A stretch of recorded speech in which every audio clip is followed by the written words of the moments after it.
ajali nyingi zilizotokea kwenye eneo hili la Iyovu katika hizi maporomoko matatu haya hayakusababishwa na mvua, yamesababishwa na yale mamao yale yanayoporomoka huko juu, yakifika hapa barabarani wewe unakuja na kasi zako unaliingia. Nimemwagiza meneja wa TANROADS aweke alama za ziada kwenye eneo hili, kwamba utakapokuja hapa weka tahadhari ya kuepukana na ajali, na tutaweka utaratibu mwingine kule chini, magari ya abiria na huko chini, dereva anaambiwa kabisa, bwana we huko unakwenda umeiona hii hali ya hewa, namuomba RPC, tukiona hali ya hewa imebadilika huko chini Mikumi na huko Ruaha tutaweka watu.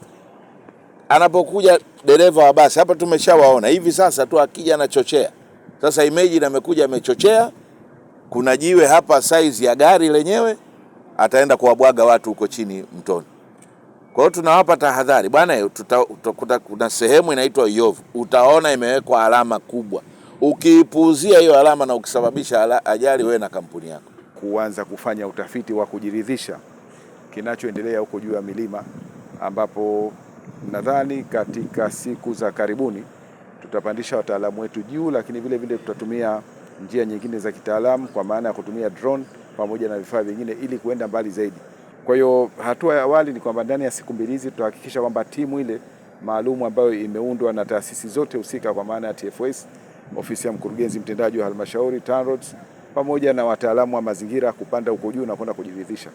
Kwa kuwa ni kipindi cha mvua ambacho hatuwezi kufanya hizo kazi, tumependekeza kwa mkuu wa mkoa kwamba tuendelee kumonita hili eneo kwa kusafisha udongo unaokuja, kwa sababu kama tunavyoliona eneo lenyewe ni eneo ambalo hatuwezi kupata sehemu ya kuweka njia mbadala. Lakini tunatoa tahadhari kwa madereva sasa. Askari polisi wako masaa 24 kwenye hii barabara kuhakikisha kwamba kunakuwa na usalama kwenye hii njia.